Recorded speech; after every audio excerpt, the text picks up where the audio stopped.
Welcome back, everyone. For today's session, we're going into some territory you actually flagged for us, a collection of really unsettling stories. These are supposedly true accounts sourced from the Mr. Nightmare YouTube channel. And like you said in your notes, these aren't just, campfire tales. People claim these things genuinely happened to them, specifically in these decaying, abandoned amusement parks. Right. So our plan today is to unpack these stories. We want to explore why these kinds of places seem to become breeding grounds for fear and the unexplained, and maybe pull out some insights about, human anxiety and our fear of the unknown from these accounts, just like you suggested we tackle it. Exactly. It's fascinating, isn't it, how these abandoned spaces, they're more than just physically broken down. They become these psychological landscapes. They really tapped into our deepest anxieties, about the unknown, about what happens when safety just disappears. Think about a place that was once just overflowing with noise, right? Laughter, music, the smell of popcorn. Pure joy. And now, just silence. Overgrown weeds, buildings falling apart. That contrast is, it's inherently creepy. Precisely. That stark difference between the happy past and the desolate present creates this perfect stage for unsettling experiences. Yeah. These stories hit hard because they exploit that feeling, making us wonder if something strange really does linger where only fun used to be. So our goal isn't just to retell them, but to sort of dig into why they feel so profoundly disturbing. Let's get into it. Okay, so first stop, we're heading to Joyland Amusement Park. This is in Kansas. Imagine three friends, Trevor, Kevin, and the person telling the story. This was back in 2011 or 2012. Okay. Joyland was abandoned, but it was really close for them, 10 minutes from their suburban homes. And these guys, the narrator admits that they kind of liked getting freaked out. Joyland seemed perfect. The classic urban explorer motivation, maybe? Seeking that thrill? Seems like it. At that point, most of the rides and buildings were still standing. Apparently, a lot more has been torn down since. They parked on this quiet side road right up against the woods, trying not to be seen, obviously. Standard procedure. And the park, it was exactly what you'd picture. Ransacked carnival stalls, trash everywhere, graffiti. But it was the atmosphere. Ah, yes. Totally surrounded by woods, no traffic noise, just crickets and maybe other little sounds from the woods. That quiet actually made them more curious, more on edge. It's that eerie silence, isn't it? Yeah. We're so used to background noise in cities. When it's gone, especially somewhere derelict, Yeah. our brains just start to fill in the gaps, often with things that feel threatening. It ramps up the tension immediately. Definitely. So they're walking through past this old Target game, and then suddenly, crash. The sound of a glass bottle breaking. Clear as day. Ooh, not far off. No, seemed pretty close. And it definitely came from one of the larger buildings nearby. They were confused, a bit spooked, but they went towards the sound. Drawn to it, yeah. Curiosity versus fear. Exactly. They get about maybe 2/3 of the way there, and then they see something that just stops them dead. Okay. In the corner of this attraction called the Wacky Shack, there's a person just standing there, and the narrator really emphasizes this. A person legitimately just standing, facing the corner wall. Facing the wall, that's immediately weird. Super weird. Total silence after they spot him. The narrator whispers to his friends, back away slowly. Just pure instinct telling them something is really wrong here. That posture is key, I think. Facing a corner, motionless. Yeah. It completely messes with our social expectations. Yeah. We just don't do that. Right. Especially not alone in an abandoned place. It's disorienting. Yeah. And that disorientation itself is deeply unsettling, even before you think about actual danger. What is it about that specific pose, that stillness? It just breaks all the rules of how people act. And they're trying to be quiet, right? Sneaking away, but then horror movie moment. Either Kevin or Trevor steps right on an old beer can, crunch, really loud. And that's when the person turns their head. But the way they turn it, the narrator says it was terrifyingly fast. Almost like a deer. Like a deer, wow. Not smooth, not human-like. Apparently not. Just this unnatural whip around. It was a man, and his face looked unarranged. That's the word used. Blank, maybe. Not registering anything normally. That combination, the deer-like speed, the unarranged face that pushes it right into the uncanny valley, doesn't it? Yeah. It feels almost human. But the movement, the expression, it's fundamentally off. Yeah. Our brains flag that as potentially dangerous on a really deep level. It's not just stillness.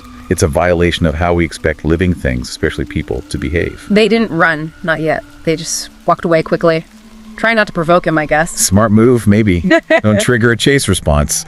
So they make it to the edge of the woods, planning to cut through back to the car. They get about halfway through the trees, and Kevin just goes, "Oh, shh." He saw him again. Yeah. They look back, and there the man is, just standing stiffly next to a tree in the distance. Just there. Not moving. Just appeared there. Just standing. That's when they bolted. Full-on sprint to the car, yelling at Kevin to unlock it, fumbling with the keys. You know the drill. Panic mode. Totally. They scramble in, look out the windows, and there he is again. Still like a statue, sort of hunched over by the tree line where the woods started. Still just standing. Still just standing. Kevin floors it, and the narrator and Trevor apparently yelled some stuff out the window, probably just adrenaline and terror talking. But the creepiest part, for me, is what you highlighted earlier. They never actually saw him move. Right. He was just there. Yes. Then somewhere else. Then somewhere else again. Always still when they saw him. Does that lack of observed movement, that instant reappearance, does that shift it from just weird to something genuinely uncanny or supernatural in your mind? It absolutely does. That stillness is what gets under your skin. Yeah. It implies something not quite right, not just a weird guy. It really does. It suggests a presence that doesn't follow our rules of physics or biology. What kind of thing just reappears? Profoundly unsettling. And the implications of that. Sorry. Yeah. It sets a chilling tone, which kind of leads us into our next story. This one hits a different nerve, more of that primal fear about kids. Yes. Parental anxiety. This one's set in a pretty sad-looking amusement park down in South Florida. Okay. The narrator's on a long road trip, 2 days driving with his wife and their 2 young kids, Tommy, who's 7, and Trish, who's 5. Kids are getting antsy, you know how it is. They see a sign for this amusement park, and the dad thinks, okay, let's stop for a couple of hours, let him run around. Makes sense. Break up the journey. But he admits the place looked pathetic. It was late in the day, hardly anyone there. He says more than half the attractions were just empty stands, closed buildings. But, you know, the kids were excited, so... Anything to keep them happy on a long trip. Right. So Tommy, the 7-year-old, starts running ahead. He's pointing at a ride. Dad thinks he's going for the Ferris wheel, but then Tommy just makes this sharp left turn and disappears behind something. Vanishes. Oh, well, that's instant panic for a parent. Instant terror. He and his wife start yelling for Tommy. No answer. He tells his wife, stay here with Trish, and just sprints after where Tommy went. Heart absolutely pounding. He describes that feeling. Losing sight of your kid like that? A painfully scary feeling that makes you sick inside. He's searching frantically. Even gets a park worker to make an announcement over the loudspeaker. Nothing. That specific scenario, losing a child, even for a second, it hits such a fundamental fear. The loss of control, the vulnerability, and the setting, this rundown, nearly empty park, just makes it worse. There's no crowd to help, no easy way to find him. It's isolating horror for the parent. Totally isolating. And then he stalks. He finds Tommy. But the situation is bizarre.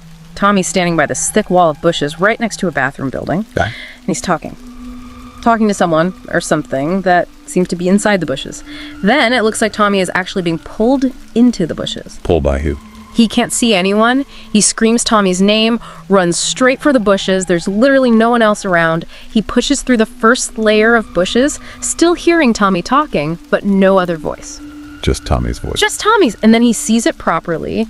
Tommy is definitely being pulled, but there's no visible person doing the pulling. He grabs his son, trying to pull him back, but feels resistance, like something on the other side of another layer of bushes is pulling Tommy in. An invisible force. It sounds like it. And then, just as suddenly as it started, the pulling stops. Whatever it was, just let go. Let go. Yeah. He yanks Tommy back into his arms, tells him to wait right there, pushes through the next layer of bushes into this little clearing surrounded by trees. Nobody. Absolutely nobody there. Vanished. Completely. He says he still has no idea how whoever it was could have gotten away that quickly. Just gone. That speed, that invisibility, that takes it beyond just a potential abduction attempt into something deeply strange.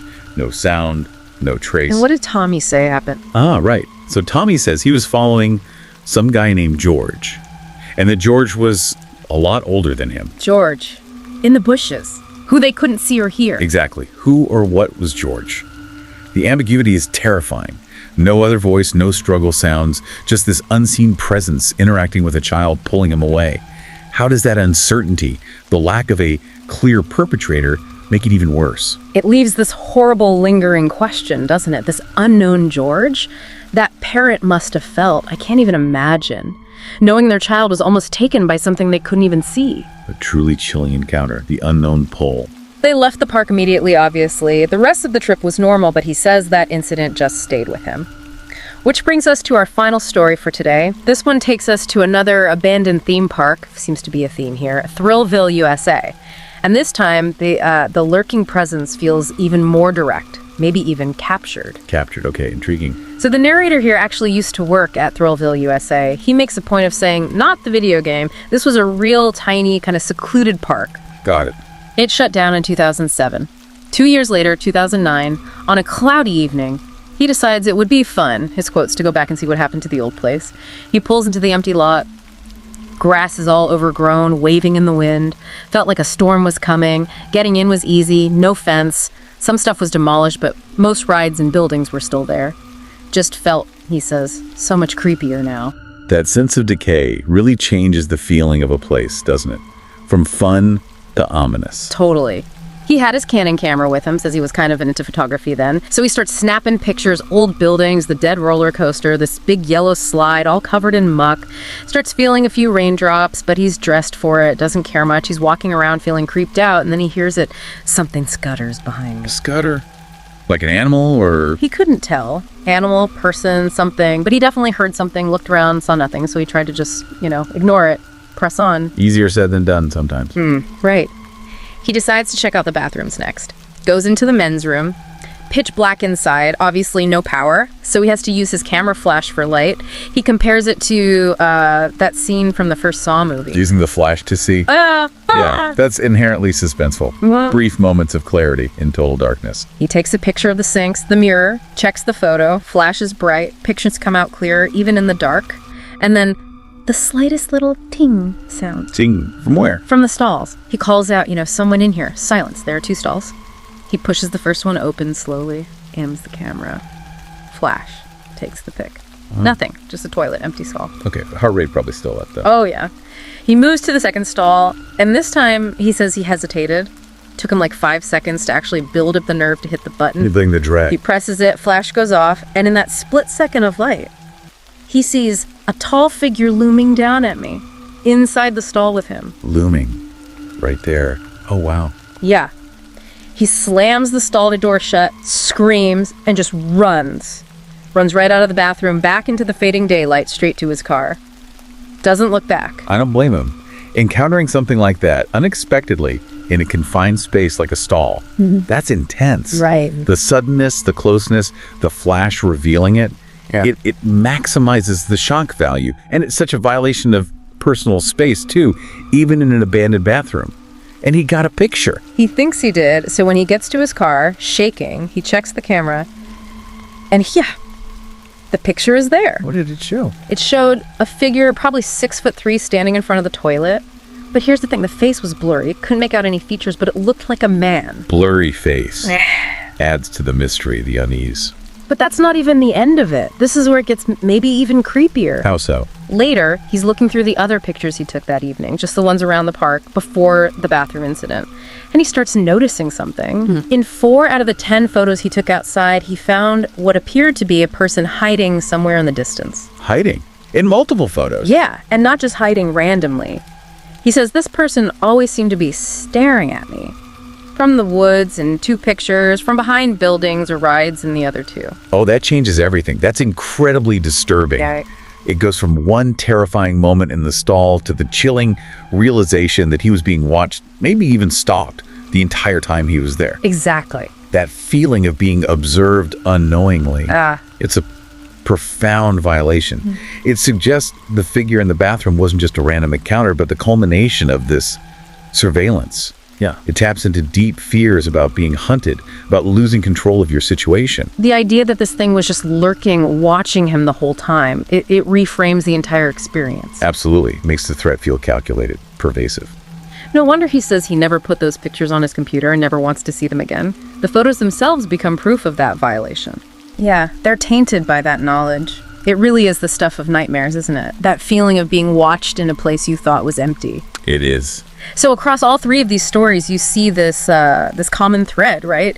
The unexpected, the completely unexplained, these lurking presences in places that should be about fun and joy, but are now just decaying. They take these familiar symbols of happiness and twist them. The silent figure who doesn't move right, the unseen force pulling a child, the hidden observer in the shadows. It's all deeply unsettling. What is it about these abandoned spots that makes them such powerful settings for these kinds of fears? Well, like we touched on, it's partly that contrast between past joy and present decay, but it's also the emptiness, the lack of normal human activity. It creates a vacuum, Yeah. And into that vacuum, our minds project fears, anxieties. These stories, whether from Kansas or Florida or wherever, they tap into that universal unease about abandoned places, the idea that something truly strange, something unwelcome might still be there, watching. It's a powerful idea. Makes you think, doesn't it? It does. It's this weird human impulse, almost, to be drawn to these places, despite the potential creepiness. Maybe it's a morbid curiosity. Maybe it's trying to understand that decay. So, maybe a final thought for everyone listening. Next time you pass by a forgotten place, maybe an old factory, an empty house, or even just a familiar spot that feels off, what unseen things might you imagine are waiting there, just in the shadows? A slightly chilling thought to leave on. Indeed. Well, thank you for joining us for this particularly unsettling deep dive today. If you found these stories as creepy as we did, please do give us a like, share this with someone who enjoys the spooky stuff, and make sure you're subscribed to Horror Docs for more looks into the unexplained. Until next time. Stay safe out there, everyone.